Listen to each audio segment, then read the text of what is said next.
everyone. So excited to be here. It's been an exciting day to hear all the presentations. First, I want to thank Susan Grafsky for what we're doing, meeting every week on Wednesday nights, and especially Robert Ferrant, who got the funding through Creative Economies Grant from UMass. It does have a 3-week program component in the summer at the Lawrence History Center, but we have a meeting on Wednesdays. I also want to thank Esperanza Academy, because many of my students are coming from Esperanza, and they've been really supportive. Like, they walk the students over to the sessions, and it's nice to have Esperanza students. I also want to point out that based on that bread loaf model, we do have youth writing leaders, so we're lucky to have Nerlise Cintron working with us. She's going to be with us each week. And so we come together as a group and write together. One of our goals, even after the symposium though, is to write for the community. So we want to put together some easily, small like pamphlet type books that people can take, like to put into health centers for kids to pick up. And one of our ideas, actually, it was Andrea's idea back here, is to put our poetry and drawings into a book, but also leave a space for the student that takes it to answer the prompt and do their own writing. So it will be interactive for the students and to put out that positive vibe to the community. Some of our discussions have been about community, and one of the questions was, what destroys community? And Emily wrote, rumors, lies, insults, name-calling, bullies, body shaming, racism, stereotyping, and unfair wages. Then we tried to talk about what are the positive forces in our community. And Andrea wrote kindness, saying something nice, showing and sending love, smiling, encouraging friends, believing in ourselves and in others. So as we wrote together and shared and acted out our ideas, we saw them sort of coming alive. Like, we formed this group. You get to know each other when you write together. So we saw the power of the writing. I asked the students, well, why? Like, why is this so powerful? And Francine said, writing together is important because we share our lives. We show people what we can do while writing together. Andrea, again, wrote, I didn't like to write, but I brought myself to it and it has changed who I am. I know I can do this. To start writing and to make poems and to think about things, to know stuff. And then Aaliyah wrote, when we write together about community, we can see things that other people think about community. We can address issues and fix them. So our idea is writing our lives. We want to take the larger meaning of writing together, like this positive force, where our writing can change who we are and change our community. It's a place where our ideas have a home, have an audience, and we can take our ideas and our thoughts seriously together. So now, what I'd like to do is invite Nerlise Cintron over here to share some of her writing, her poem, but then each of the students will also share their thoughts and ideas too. Hi y'all, my name is Nerlise. I've been working for and with Mary for the past couple years at her restaurants, but also as a writing leader with Bread Loaf, and I've been a part of Bread Loaf for about half of my life now. So I'm gonna recite a poem about my city and what my city means to me, Lawrence. My city is unafraid. My city is loud. My city is unapologetic. Sanctuary for some, looked down upon by most. My city is the home of dreamers. We are pushed down by our leaders and supported by our ancestors. My city is unafraid. My city is loud. My city is unapologetic. We are the backbone, the spine of spices. The pimienta in my bloodstream moves my hips side to side. My city is unafraid. My city is loud and unapologetic. Sazón in my step, my sway and my swag. I am proud to be a Lawrence native, and I will never forget where it all started. In Lawrence. Thank you. Now we're going to start off with Andrea.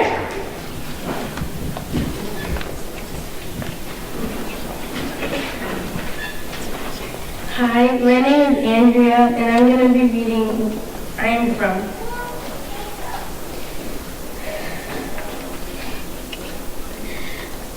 I am from a place where people screaming at each other because they are running late to pick up their children. I am from a place where you see people on the street asking for money to live.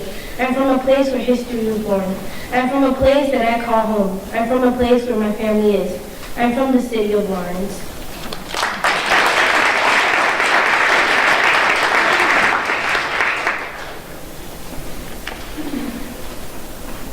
This one's called, I know I'm in my neighborhood. I know I'm in my neighborhood when the cars are honking because they're late to work or picking up their children. When people are walking and talking on the phone as fast as they can just because it is raining or snowing. I'm from when I am playing outside and the leaves are coming down from the trees. When I pass by restaurants or houses that are cooking Dominican food.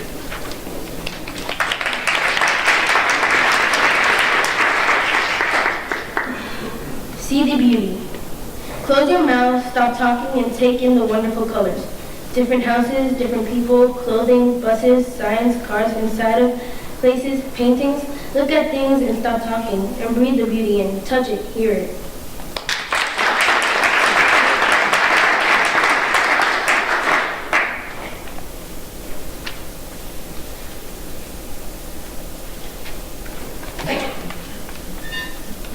I am from a place where people know each other because the pueblo is small. I am from a place where my dad comes from. I am from a place where people ride horses to work or to pick up cow milk. I am from a place where I was baptized. I am from Colombia.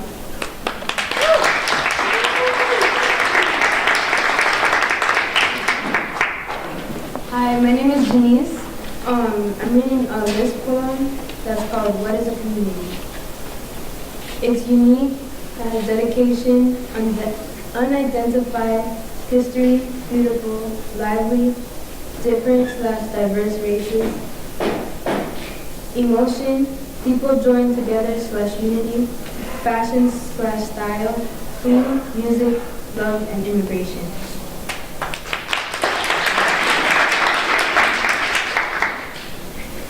Why is it important to have writing groups around Lawrence? It is important to have writing groups around Lawrence because people from the community get together and get to know each other. People can write and express themselves on a piece of paper. People have lots to say when they have a chance.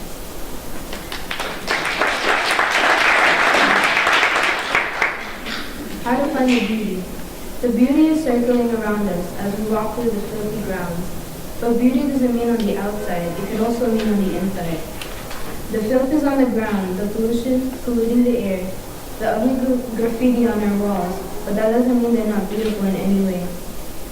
All the things that can be inside and on the outside can be beautiful in its own way.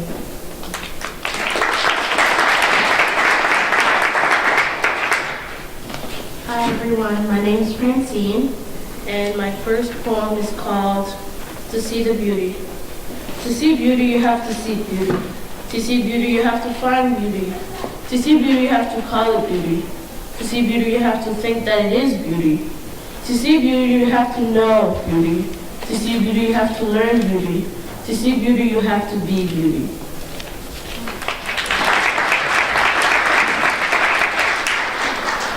My next poem is called Remember Me. Remember me when you see a hard-working, ambitious young lady. Remember me when you hear the sound of an angel. Remember me when you smell delicious food being cooked.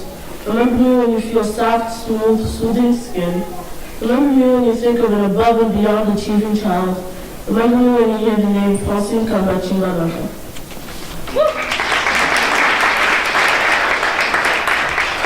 My last poem is called I Am From. I am from a pleasant family. I am from leftover books and items. I am from a broken down building. I am from two amazingly ambitious parents who worked day and night to serve and provide a life for their 6 children. I am from 4 brothers who annoyed but loved me. I am from 1 sister who shows me the correct way of life, sometimes. I am from a strong and connected family that love and support each other. I am from 50 bags of chips each night and 2 cartons of milk.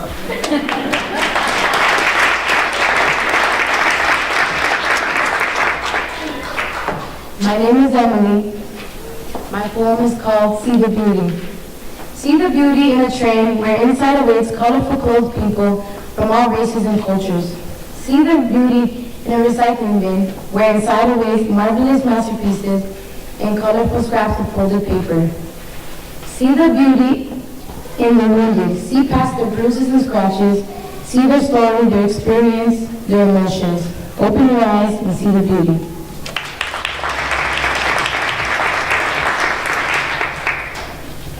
Hi, I'm Aaliyah, and my first poem is called, Alone. I feel alone because of the color of my skin. I'm white, yet all my friends are dark, and I can't seem to relate to anything that they go through. I wish I could understand, yet I live in a city filled with beautiful Spanish immigrants, and I'm usually the only white person in sight.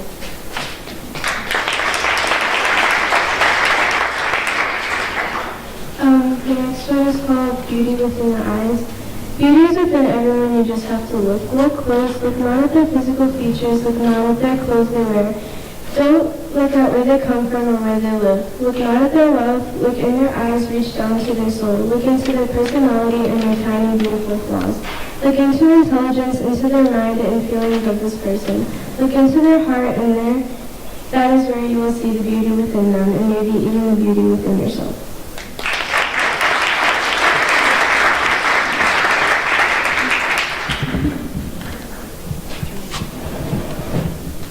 Hi, I'm Annalise. I'm going to read a poem named I Am From. I am from pencils and paper. I am from paintings and paintbrushes. I am from stuffed animals in bed. I am from backpacks and books. I am from.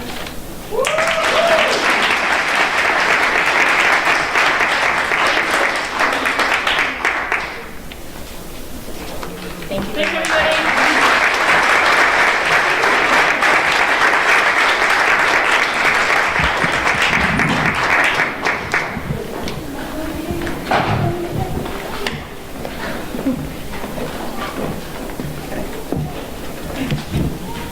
Thank you so much to those students. It takes a lot to get up in front of the microphone, and you all did beautifully. Thank you. Our next presentation is called the Lawrence Mayor's Health Task Force Promoting Health Equity. The Lawrence Mayor's Health Task Force is a multi-sector coalition that promotes health equity for all through advocacy, education, capacity building, and networking. Since 2002, the Broad-Based Collaborative has engaged a number of activities within Lawrence and surrounding communities to improve community health. Vilma has changed her name, Martinez Benitez. That's why I hesitated. Vilma Laura has reinvented herself. Has really been a key person behind this Mayor's Health Task Force.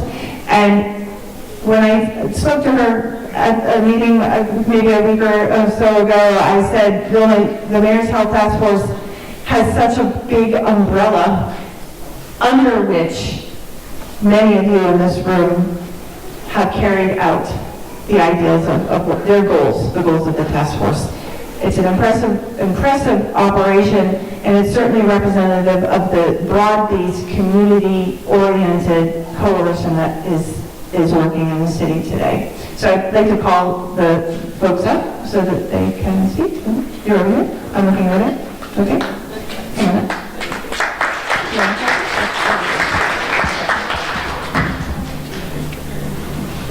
I need my clicker. Okay, this doesn't say.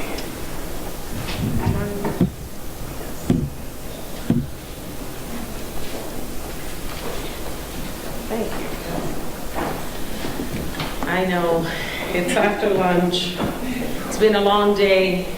We had to be awake and present to listen to all the wonderful information we've had today. And then I have to follow kids. I mean, how fair was that?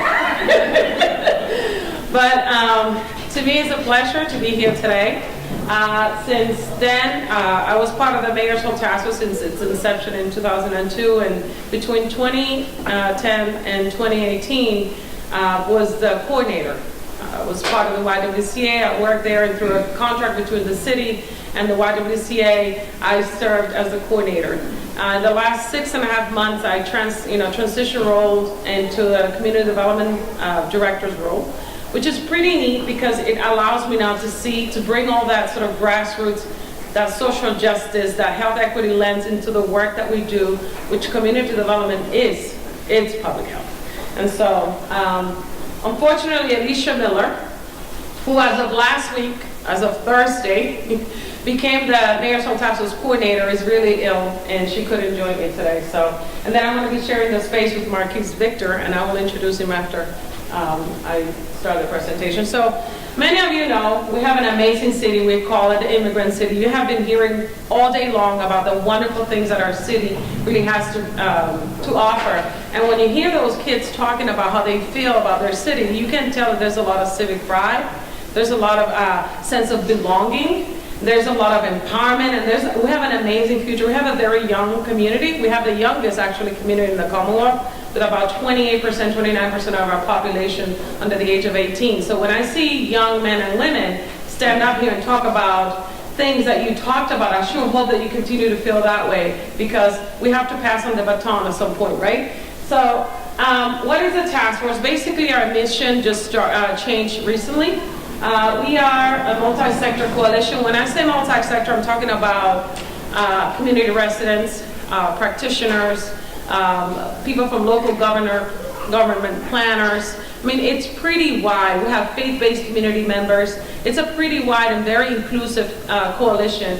And that a lot of the work that we do, and being a coalition, you really can't do much programming. So a lot of what we do is capacity building, because again, we need to sort of train our local providers, our local people, on what are the tools to best serve and meet the needs, the public health needs of our community. But we do a lot of advocacy. We do that in so many different ways, and primarily through policy and education. So we bring a lot of free trainings, free CEUs for providers, free of charge in our city.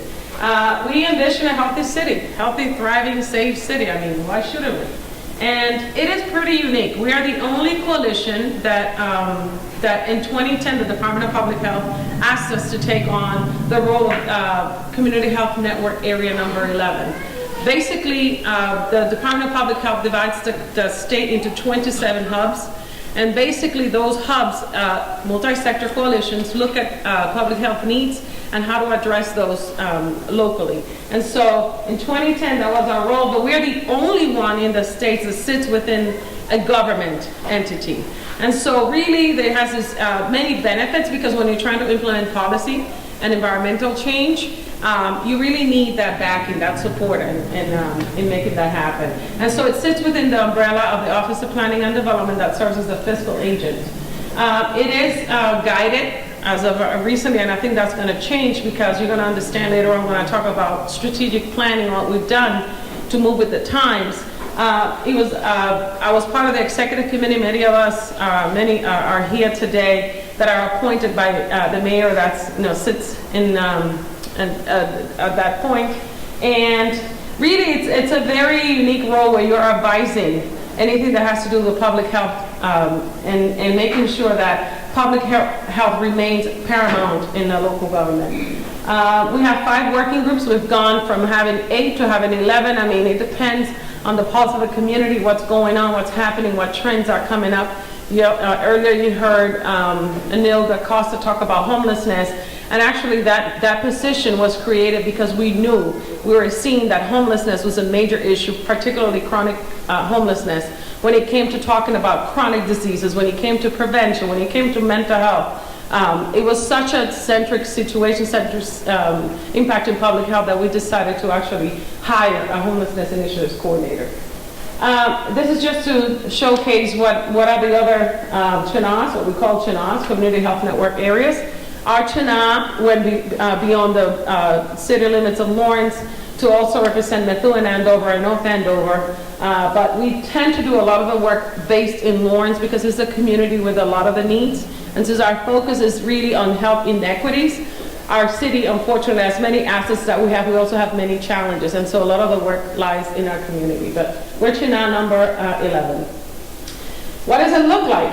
People sometimes, and thank God I transition roles, because like I said, I just work for the Office of Planning and Development, but I work for the YWCA, set in the city. I mean, it was really complicated. So we came up with an idea of organizational chart. This is how we sit. So it's the mayor, and we are sort of the sounding board to the mayor when it comes to public health. We sit within Office of Planning and Development, and we have an executive committee that helps us advise the future of the work that we do. And we have a coordinator, a project officer, a community health specialist that's here today, and also the homelessness initiatives coordinator that sort of splits his role between the city and the mayor's health task force. And then we have the 5 working groups, and I highlighted the Lawrence Youth Council because Marquise is going to be talking about the amazing work that we're doing with youth leadership development in our city to make sure that we are training the next generation of leaders in our city to continue the work.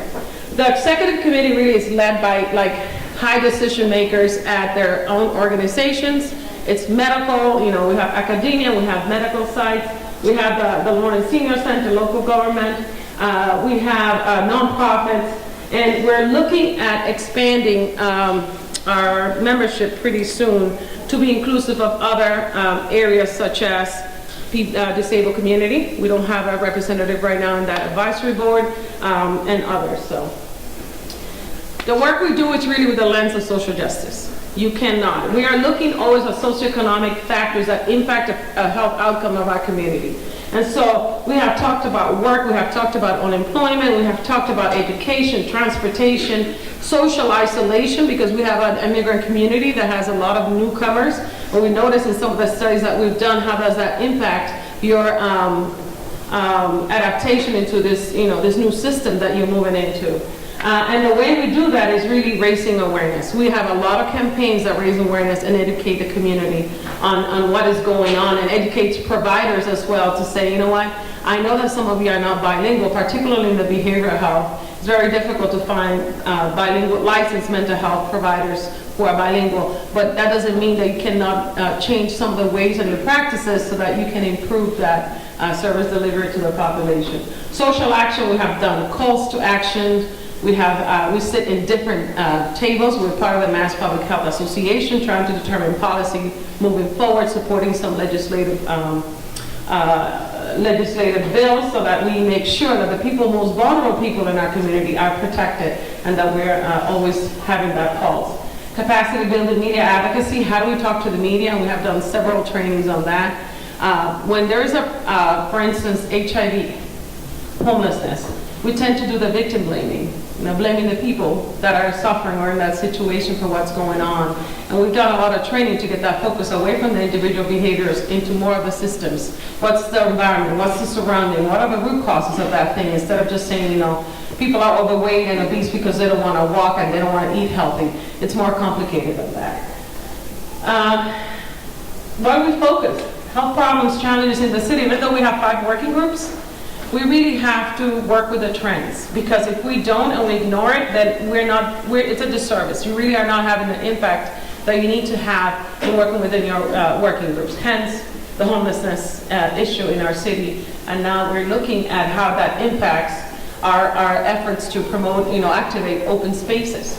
There's this, you know, this whole situation with HIV and injection, the syringes that we're seeing. So this is just some ways that we focus our work, always looking at that social justice lens and social determinants of health. And so what makes us strong? I think we're a central force in addressing health and social justice factors. If you notice, almost in every single presentation today, the Mayor's Health Task Force was mentioned.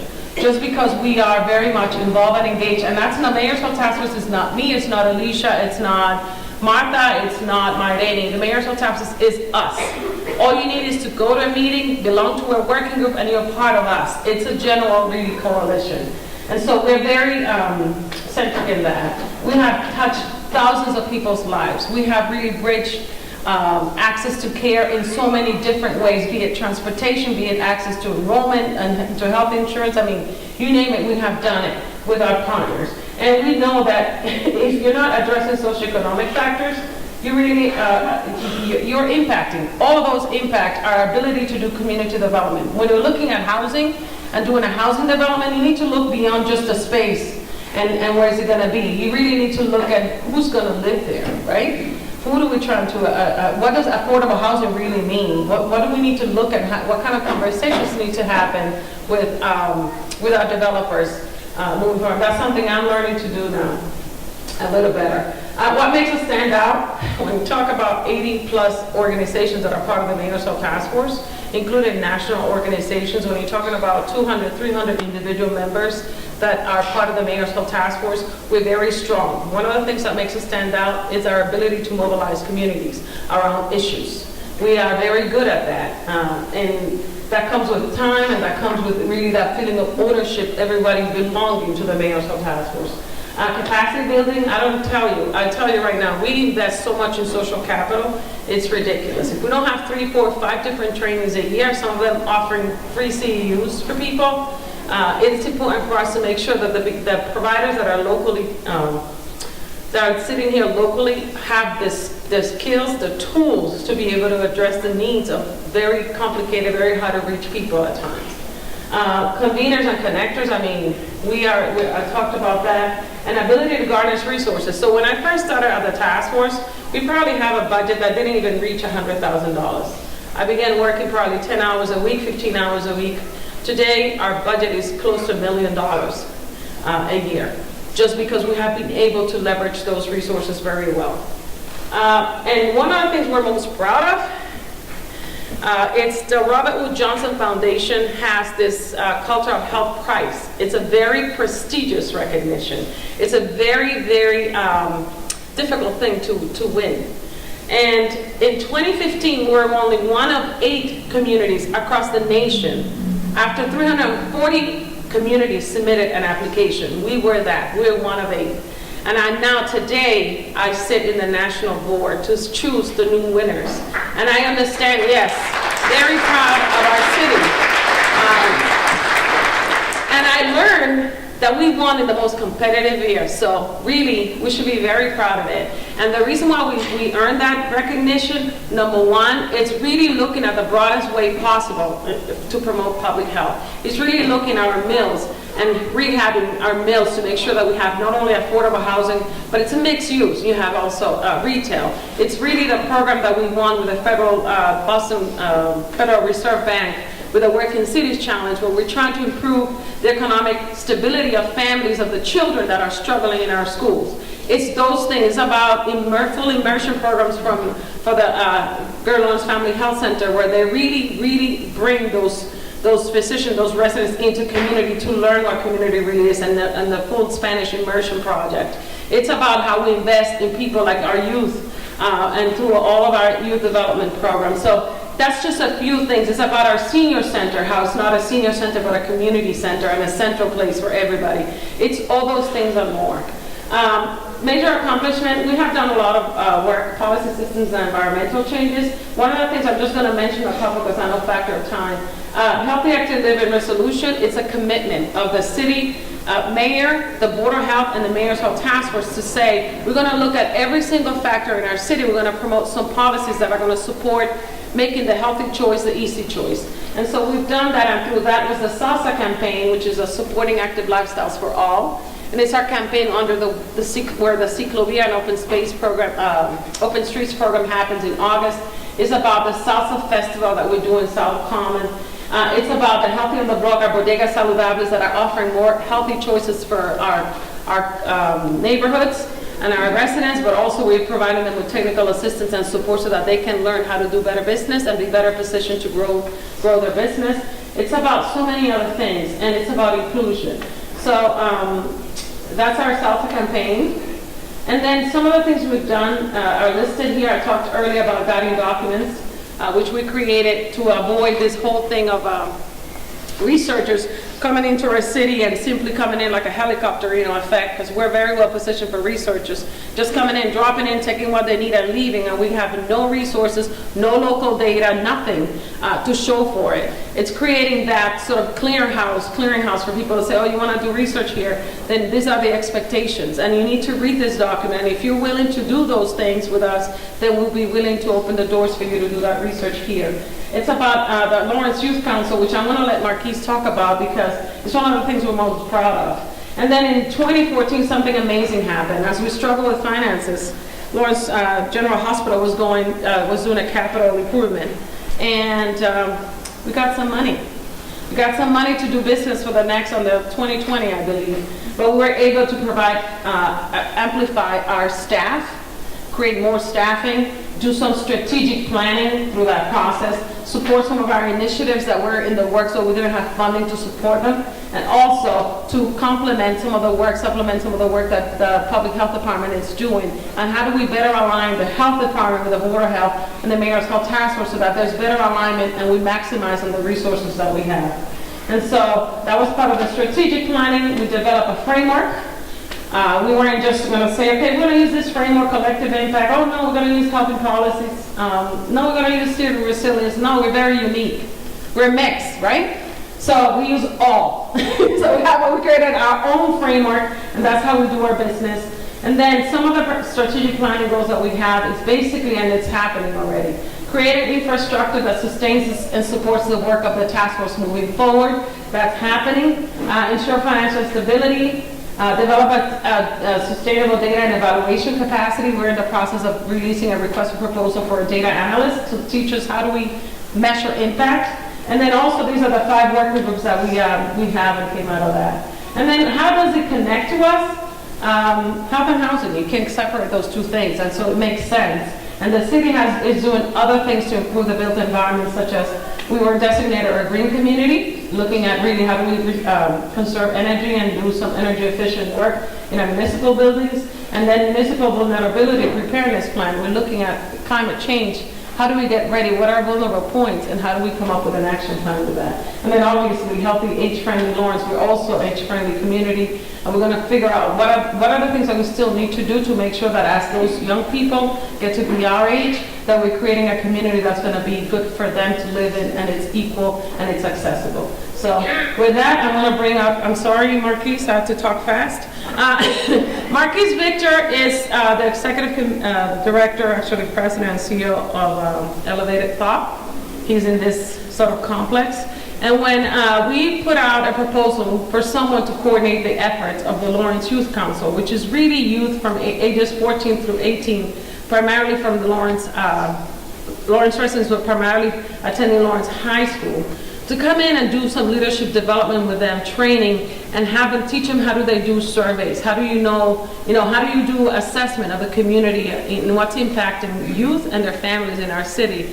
How do you do that using that social justice lens, and then being creative and taking on campaigns and different activities that they can do and to get to that population. And when Marquise came through, I think that it was the stars aligning, because Marquise's work is really focused a lot on social justice. So it was the perfect match for us to marry these two programs and have him lead our youth. And with that, I would like to call Marquise Victor.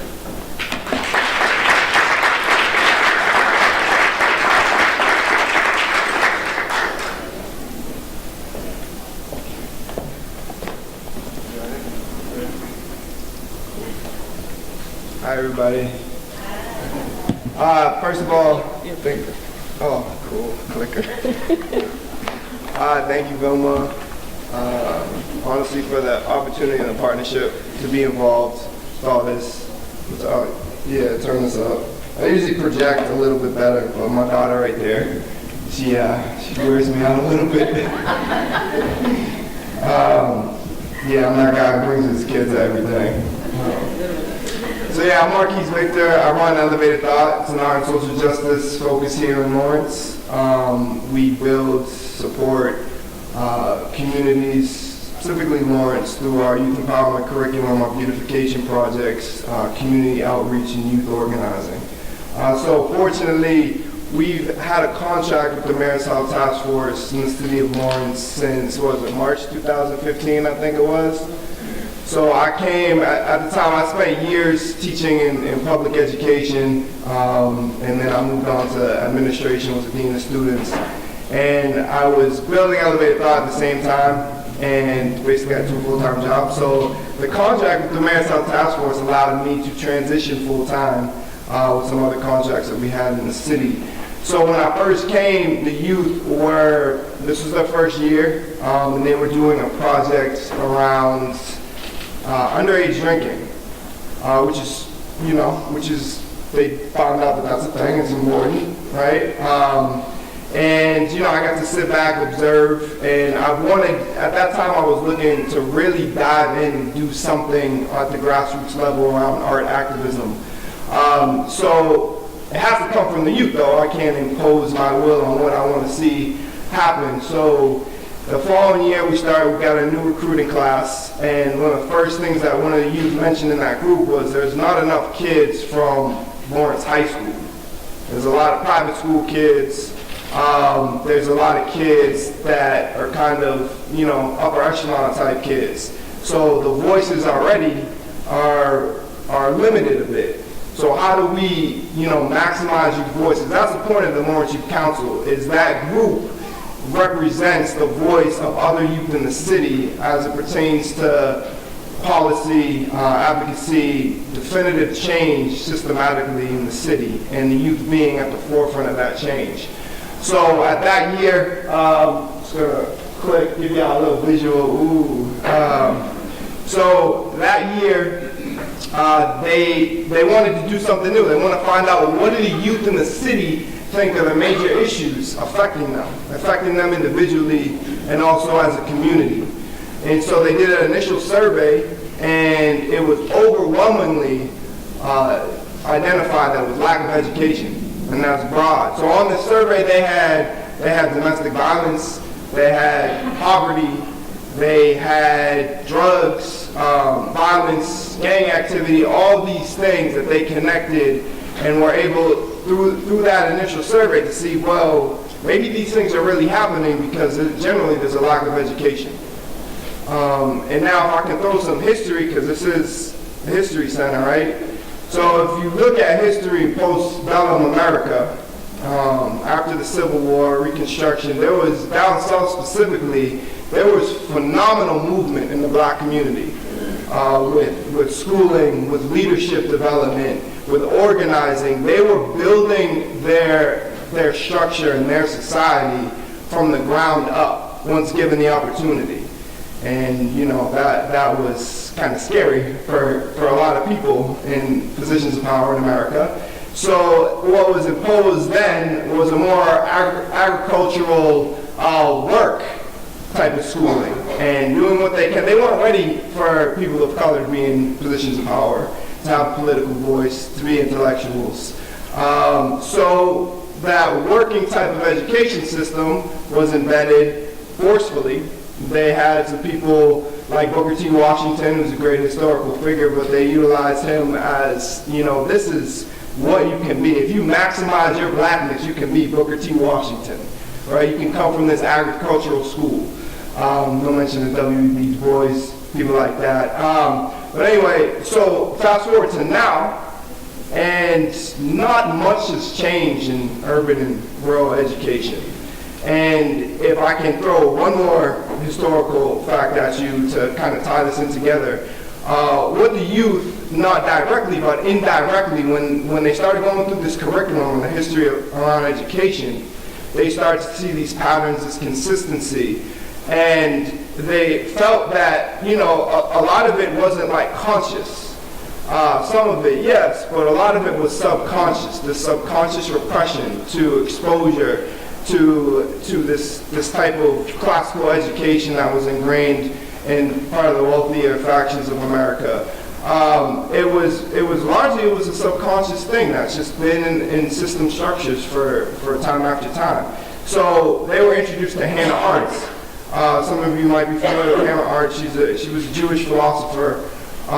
So she escaped Nazi Germany, Poland actually, and her parents were in a concentration camp. She was able to leave, she came to America.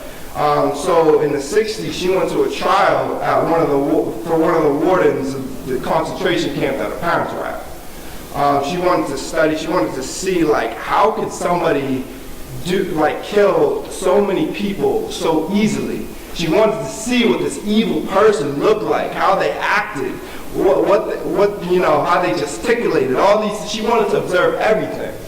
So she observed this man, and he was just, you know, I was just doing my job. I didn't think too much about it. I don't think it was wrong. And that's how she coined the term the banality of evil. Evil so ingrained in the structure and the system and the process that people don't even consider it to be evil. It's just the way it is. And that can be ingrained in the people that are kind of organizing and leading that type of system, and the people that are part of that system, they too can believe that this is what it is. So the youth of Lawrence decided that we shouldn't have a subpar education system regardless of limited finances, regardless of, the wealth of immigrants here. That should encourage a more dynamic education system because of the culture, because of diversity, because of the history. So that really informed them and helped really define the What is Education campaign that first year, so 2015, 2016. How much time do I have? Because I feel like I got 5 minutes. Okay. Over here. I don't want to go into too many philosophers, So they were able to establish the What is Education campaign. And they did a short film that was really, at first it was really combative. It was in your face because they had a lot of angst. They were able to kind of, through introspection, through conversations with their peers, and through a survey which they got 615 middle school and high school students to respond to, they felt upset, reasonably. And that's not to say that there's a crazy, repressive education system that's running rampant through Lawrence. But this is historically, this is a systematic thing that kids in areas like Lawrence, they do not get the best type of education. And what really set them off is they brought in kids from North Andover High School, and they did a compare and contrast with what their school day is, what exposure, what access they get to different activities, different forms of learning, and they compared and contrasted with their school. They did that with Central Catholic. They did that with Notre Dame. They did it with some kids from Methuen. So you have all these local compare and contrast that they're able to get to really kind of put them back and be like, why don't we get this, why don't we get this, why don't we get this? That led to a short film that was a little bit angry. And once you get past that, anger can only go so far. You need to make moves, you need to gather more research, you need to have an action plan that's realistic. So that led to Bill of Rights. That they started working with some community folks at the end of the summer of 2016, and they really flushed it out during 2016, 2017. So I'm going to briefly go through these. The first one is students' needs come first. As you can see, youth voice is the basis for all school decisions that affect them. Basically, they say, if we're the ones being educated, why aren't we at the table when decisions are being made around education?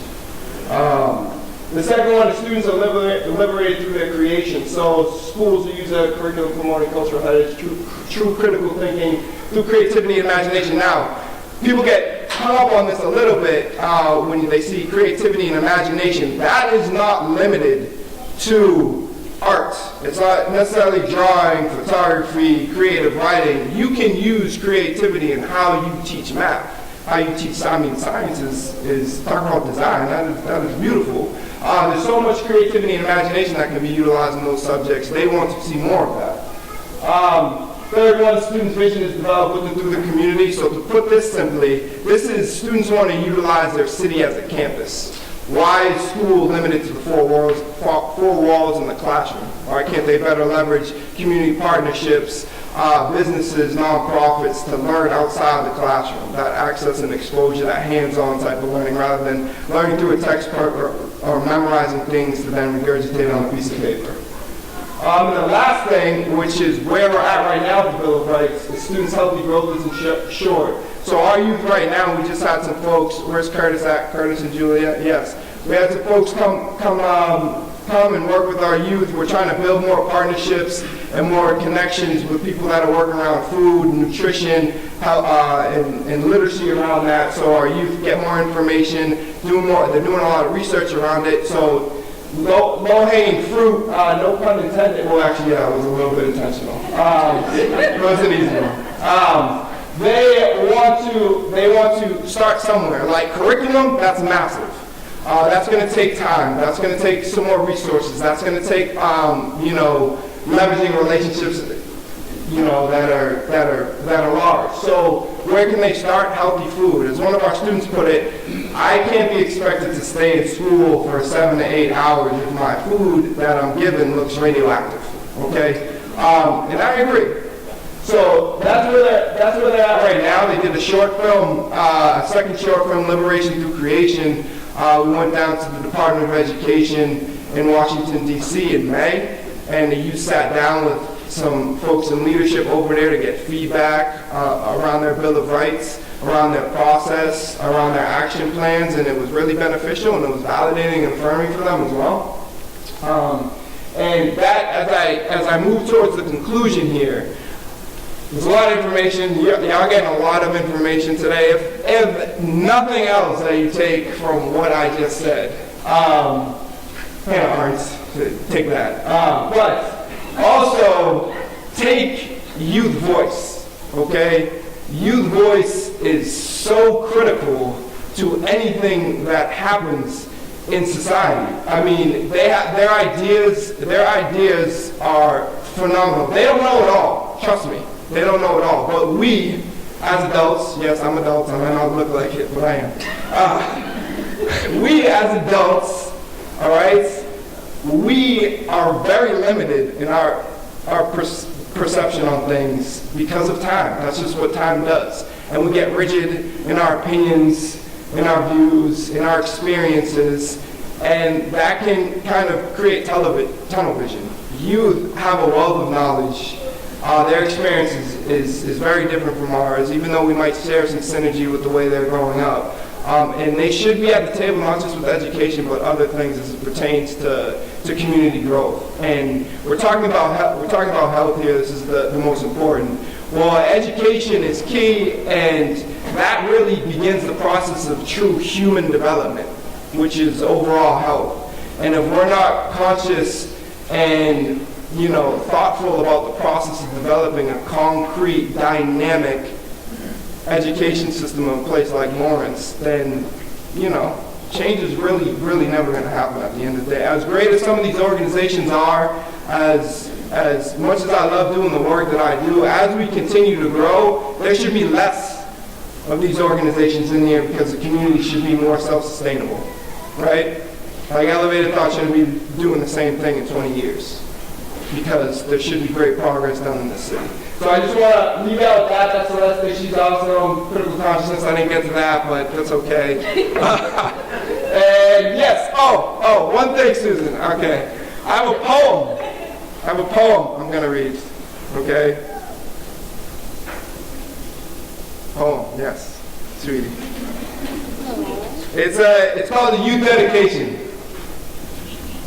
I wrote this for the children. Kings and queens, abbreviated sentences nestled in poetic prose, rose from obscurity to fight for your city.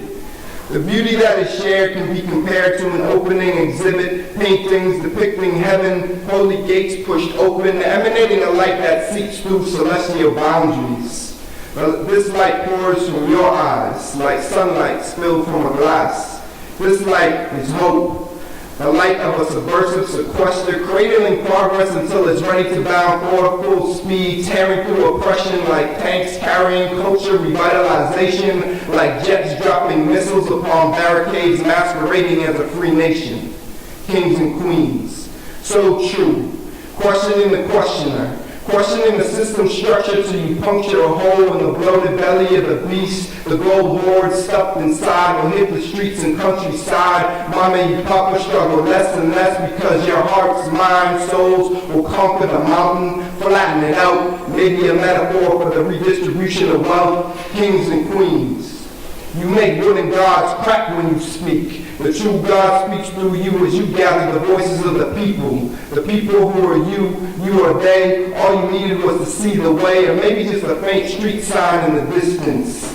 Kings and queens, you are change. You've exchanged futility for brushes that color utopia, that heal the cracks in buildings, that remove that 15-year-old girl from a crack building, that spray paint over vandalism with the power of Frost and Emerson if they were imbued with brown hues.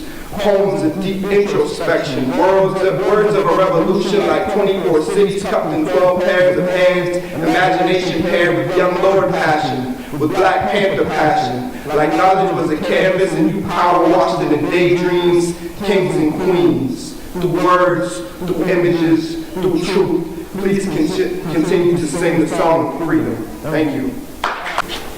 How do you follow that? Thank you, Vilma. Thank you, Marquise. That does conclude the lunchtime program. Really remarkable work that you're doing, and kudos to you for enlisting Marquise and Elevated Thought to handle the Lord's Youth Council, because really, there are no limits. Session 3 will begin in the respective presentation rooms. So feel free to move to your selected presentation at this time.